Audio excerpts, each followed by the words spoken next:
कि किसी भी इंसान को उसकी पहचान या मजहब के कारण डरकर जीने पर मजबूर ना होना पड़े। जहां हक छीने जाते हैं वहां अमन खो जाता है। ये बात हर सरकार को समझनी चाहिए। बिस्मिल्लाहिर्रहमानिर्रहीम। हेलो गाइस, देखते हैं सुंदरकारों को हमारा सलाम। मैं हूं मानी और इस चैनल का नाम है मानी जानी रिएक्शन। और आज हम जिस वीडियो पे रिएक्ट करने वाले पार्लियामेंट में भाई बड़े चर्चे हैं और जो सी गोदी मीडिया है उन पर बड़े चर्चे हैं, लोगों की जुबानों में बड़े चर्चे हैं। नाम है जी आपी इकरा जी, इकरा हसन है नाम उनका, समाजवादी पार्टी से हैं। और उन्होंने सुना कि बड़ी एक धुएंधार स्पीचेस तकरीर की है, बड़े मुद्दे पर पॉइंट ऑफ व्यू उठाया है। अब देखते हैं कि उन बहनों के चर्चे क्या हो रहे हैं, कैसी उन्होंने स्पीच की है, क्या और बहुत माशाल्लाह से पढ़ी लिखी एजुकेटेड हाँ जी, ये तो बात है। और यही तो बात है इन वक्तों को जो चुपती है बात, गोदी मीडिया को बात जो चुपती है वो एजुकेशन है। Education is very powerful.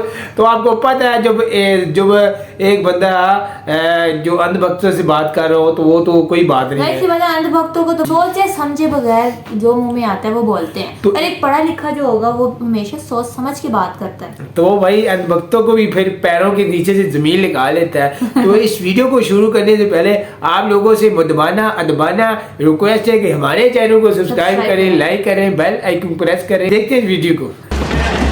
माननीय श्री इकरा चौधरी जी। धन्यवाद सभापति महोदय, आपने मुझे इस विशेष चर्चा पर बोलने का मौका दिया। वाह। भारत के संविधान के 75वें वर्ष की चर्चा के मौके पर मैं सबसे पहले संविधान बनाने वालों की दूरदृष्टि को सलाम करती हूँ। एक युवा सांसद के तौर पर मैं अपनी उम्मीदों को संविधान के साथ जोड़कर खास तौर पर ये बताना चाहती हूँ कि आज हमारे देश में पिछड़े, दलित, अल्पसंख्यक समुदाय को किस तरह अपने संवैधानिक अधिकारों और आज़ादियों की हिफाजत के लिए हर रोज़ मुश्किलों का सामना करना पड़ रहा है। Doctor B.R. अम्बेडकर के कथन से अपनी बात रखना चाहती हूँ। उन्होंने कहा था, मुझे अपने भारतवर्ष पर फक्र है कि जिसके पास ऐसा संविधान है जो लोकतंत्र, समाजवाद और सेक्युलरिज्म को संजोता है। लेकिन आज ऐसा लगता है जैसे संविधान की किताब तो है पर इसे चलाने वालों का ईमान गुम हो गया है। आज हिंदुस्तान में हर वर्ग को किसी न किसी चुनौती का सामना करना पड़ रहा है, मगर अल्पसंख्यक खासतौर पर मुसलमानों पर जो कहर टूटा है वो किसी से छुपा नहीं है। ये लोग सिर्फ अपने मजहबी पहचान की वजह से निशाने पर हैं। संविधान का अनुच्छेद 15 कहता है कि किसी भी नागरिक के साथ धर्म, जाति या किसी और वजह से भेदभाव नहीं होना चाहिए, लेकिन हकीकत इसके उलट है। हालात इस कदर बिगड़ चुके हैं कि hate speech, mob lynching, bulldozer द्वारा घरों को गिराने की घटनाएं आम हो गई हैं। खास तौर पर उत्तर प्रदेश में, जहां ऐसा लगता है जैसे कानून के नाम पर जंगल राज चल रहा हो। सब कुछ योगी संभल में जो हुआ वो सबके सामने है। पुलिस के संरक्षण में निर्दोष लोगों की हत्या की गई और सरकार ने चुप्पी साध ली। अल्पसंख्यकों पर हिंसा बढ़ती जा रही है, मगर सत्ता में बैठे लोग या तो आंखें मूंदे हुए हैं या फिर इन घटनाओं को बढ़ावा दे रहे हैं। हद तो तब हो जाती है जब न्यायपालिका की बात भी अनसुनी कर दी जाती है। सुप्रीम कोर्ट ने मॉब लिंचिंग पर 11 सूत्रीय निर्देश जारी किए थे। इसमें साफ कहा गया था कि राज्य सरकारें और पुलिस इस तरह की घटनाओं को रोकने और दोषियों पर सख्त कार्रवाई करने के लिए जिम्मेदार हैं, लेकिन आज भी इन निर्देशों पर अमल नहीं हो रहा है। हाल ये है कि मॉब लिंचिंग को रोकने की बजाय सत्ता में बैठे लोग आग में घी डालने का काम कर रहे हैं। उनकी जुबान से ऐसी बातें निकलती हैं जो नफरत को और बढ़ावा देती है। ये अशांति अब इतनी गहराई तक फैल चुकी है कि हमारे समाज के धर्मनिरपेक्ष चरित्र पर गंभीर सवाल उठ रहे हैं। साल की शुरुआत में ही कई राज्यों में दुकानदारों को अपने नाम बोर्ड पर लगाने के लिए मजबूर किया गया। इसे सेहत और सुरक्षा के कानूनों का हिस्सा बताया गया, मगर असल मंशा कुछ और थी। ये कदम खास तौर पर मुसलमान दुकानदारों को निशाना बनाकर उठाया गया ताकि उनकी रोजी रोटी पर चोट की जाए। पिछले हफ्ते मुरादाबाद में एक मुस्लिम डॉक्टर को हिंदू बहुल्य मोहल्ले में घर खरीदने पर विरोध झेलना पड़ा। वजह बताई गई कि इससे मोहल्ले की सामाजिक शांति बिगड़ जाएगी। अब आप ही बताइए, क्या ये वजह सही है, जायज़ है? असल में ये छोटी बड़ी घटना इस बात का सबूत है कि सांप्रदायिकता को बढ़ावा देने वाले बयान और नीतियां हमारे समाज को अंदर से खोखला कर रही है। उत्तर प्रदेश में यति नरसिंहानंद ने बेहद घटिया बयान दिया, लेकिन सरकार इन बयानों पर कोई कार्रवाई नहीं कर रही। हेट स्पीच न केवल जनमानस के विचारों को प्रदूषित करती है, बल्कि इससे अब संवैधानिक पदों पर बैठे लोगों को भी प्रभावित कर दिया है। अभी हाल ही में माननीय उच्च न्यायालय इलाहाबाद के माननीय न्यायाधीश ने ऐसे बयान दिए जिसका संज्ञान खुद सुप्रीम कोर्ट को लेना पड़ा। संविधान के अनुच्छेद 29 और 30 ने अल्पसंख्यकों को उनके मजहबी और सांस्कृतिक हक दिए हैं ताकि वो अपनी पहचान को बचा सके और अपने संस्थान चला सके, लेकिन आज उन्हीं हकों पर हर तरफ से चोट की जा रही है। वक्फ जैसे बिल लाकर उनके धार्मिक अधिकारों को छीनने की कोशिश की जा रही है। आज अल्पसंख्यक समुदाय को संविधान द्वारा दिए गए अपने बुनियादी अधिकार पाने के लिए लंबी लड़ाई लड़नी पड़ रही है।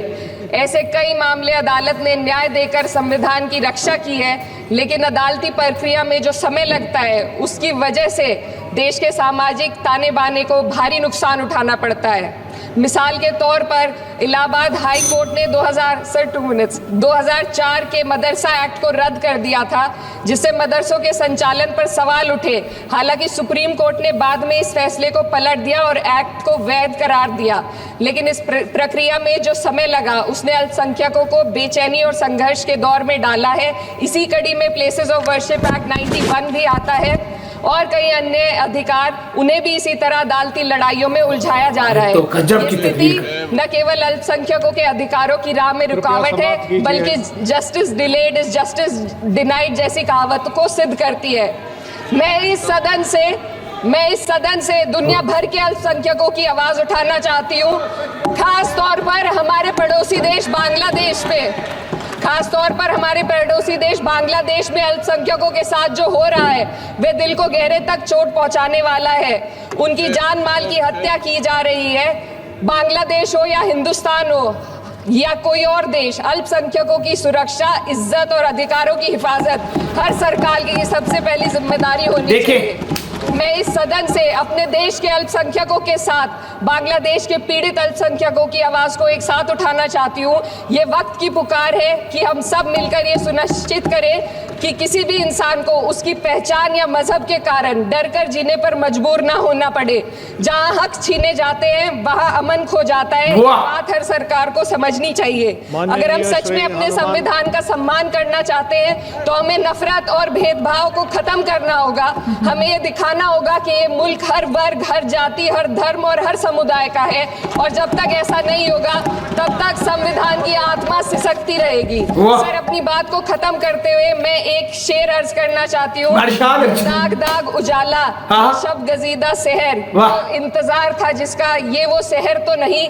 लेकिन अगर इस सदन में बैठे हम सभी सदस्य ये ठान ले कि हमें संविधान के मूल्यों को लागू करना है और उसे लागू करने का प्रयास करें, तो वह सुबह जरूर आएगी जिसके लिए लाखों भारतवासियों ने अपने जानों की कुर्बानी दी थी। क्या बात है, वाह जी वाह। आप ही साहब ने देव मान 4.5 कमाल कर दिया। क्या स्पीचेस है माशाल्लाह। ऐसे मैं क्या कहूँ यार, अल्फाज मेरे खत्म हो जाते हैं कि भाई साहब आप ही देख लें।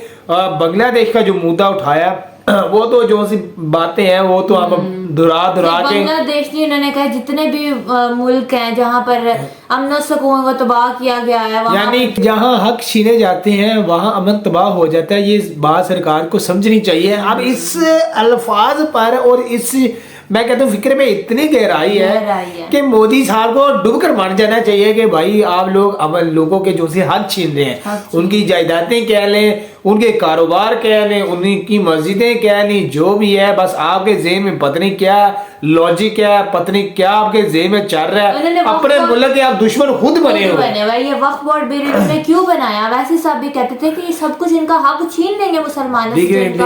और बांग्लादेश की बात आई है और मुसलमान बहना है, इकरा हसन बहन का नाम है। आप ही जी ने कहा हम मजम्मत करते हैं, यानी कोई भी मजहब हो, कोई भी धर्म है, कोई भी इंसानियत हो, वहाँ की ऐसे लोगों के साथ ऐसा बर्ताव नहीं करना चाहिए। चाहे पाकिस्तान भी हो यार, ये नहीं कह रहा कि देखें कोई भी मजहब को उससे आजादी होनी चाहिए यार, जबल नहीं होना चाहिए। इस्लाम में जबल नहीं है, हक मिलना चाहिए उसको। इस्लाम में जबल नहीं है। वो अब जो से लोग हैं वो ना समझ है, तो अब देख रहे हैं वो करते हैं, तो गलत बात है ना। यानी इस्लाम ने बोला कि अब जबल नहीं है, उससे जबल देकर आप उगलाएं ये वो, और हमें फिर ये बात कहते हैं अंधभक्त कहेंगे ऐसे कर देती है मानी साहब, बात ऐसे कर देते हैं। अगर हमारे मुसलमान भाइयों ने रोजे रखे हुए थे, आप लोग दाढ़ियों से पकड़कर उनको उनका रोजा तोड़वाते थे, उनकी वीडियो बनाते थे, फन करते थे। आप लोगों को शर्म नहीं आती? अल्लाह का कहर नाज़िल न होगा तो फिर क्या नाज़िल होगा आप पर? ऐसे लोगों का हशर नशर हो जाता है, कोई एक्सीडेंटों में मर जाता है, कोई बीमारियों से ये वो बड़े आ जाती है, मौजी मर्ज लग जाते हैं। अल्लाह माफ करे यार, हम जुल्म के खिलाफ है भाई, जुल्म की हमायत में नहीं है। पर ये देखे ना अभी लोग कैसे घटना करते हैं। और फिर इधर पाकिस्तान के कहते हैं, अगर पाकिस्तान में कौन से मुल्लों की भाई हुकूमत है, भाई कौन सी मुल्लों की हुकूमत है? इकरा हसन की एक बात सुन के इतना मुझे दुख हुआ कि एक घर लेना था हिंदुओं के बीच में, एक मुस्लिम फैमिली ने, और उनको घर नहीं लेने दिया, उन पे पता नहीं तशद्दुद, वो कह रहे हैं हमारा माहौल खराब हो जाए, पता नहीं इतने उन्हें निकाल दिया। अब रिसेंटली इधर आए हैं हमारे जो से मार्केट में सिख आए हैं, वो इधर यानी पहले कुछ काम वगैरह करते हैं, वो इस बाती में है, और वो काफ़ी बाज़ारों में आना जाना चक्कर ये वो। हमारे अस्पतालों में भी यानी कोई ऐसा वैसा मसला नहीं, क्रिश्चियन भाई भी रहते हैं यार, जो भी मसला है। और देखिए हमारे कादियानी के साथ हैं, देखिए वो अपने आप को छुपाते हैं, और वो हमारे नबी के यानी देखिए ख़त्म नबूवत तो हमारे नबी आखिरी पाक नबी सल्लल्लाहु अलैहि वसल्लम है, वो कहते हैं उनका जो सा और है यानी वो तो झूठे फासे कह रहे हैं, सीधी सी बात है। वो तो कह लें कि काफिरों से भी बदतर हमारे दुश्मन है मुसलमानों के, वो छुपे बैठे सांप है और डस रहे हैं, जो सीधी सी बात है। इनकी वजह से इनके मुसलमानों और इनके बड़े मामला खराब है, जो पता चल जाता है, सीधी सी बात है। अब इनके हमारे आइन में इनको इजाज़त नहीं थी, इबादत गाहें भी इन्होंने बनाई हुई है, कुर्बानी भी की हुई है, तो ये मामला इसलिए ख़राब है। भाई जब आप कहें यार, मैंने बार बार दिखाता हूँ, आप कहेंगे यार मानी साहब ऐसे वैसे, पाकिस्तान में सियासी हालात कुछ बहुत ही ख़राब है। अब भाई जिनका तो सिक्का चलता है अल्हम्दुलिल्लाह कोई मसला नहीं, और जिनका बेचारों को सिक्का नहीं चलता तो उनको थोड़ा मसला मसाइल होता है। बाकी ये नहीं है कि हिंदू के लिए ऐसा वैसा यार, और जितना ये शेख चौधरी ने उछाला हुआ है ऐसे हो गया ऐसे हो गया, अरे नहीं भाई, पाकिस्तान बड़े मोहब्बतों वाले लोग हैं यार। अभी आप लोगों ने चैंपियन ट्रॉफी वो जो सी कैंसिल की है, तो हमें क्या लगे, अब तो हमारा दिल को जो से शौक ही छोड़ गए यार। हर महकमे में करप्शन ये वो सिफारशी ये वो हमने तो छोड़ दिया।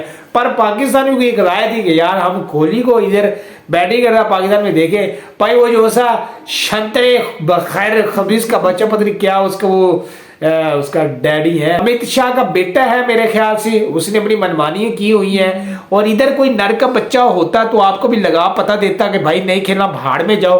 पर आपको पता है ये पाकिस्तानी जो सी अवाम है इस हुकूमत को नहीं लाइक करती, तो फिर जो मर्जी करते हैं। तो फिलहाल जो भी मेन टॉपिक पे बात करते हैं कि इकरा हसन माशाल्लाह उन्होंने बहुत अच्छी स्पीच की है, सही मुद्दे उठाए हैं इकरा हसन ने। देखते हैं कि सुप्रीम कोर्ट क्या कोई एक्शन लेती है दिलों पर या आइनों पर, जिन आइनों पर काम नहीं हो रहा। तो ये आता रिएक्शन था, मिलते हैं अगली वीडियो पे, अपना खास ख्याल रखें, अल्लाह हाफिज।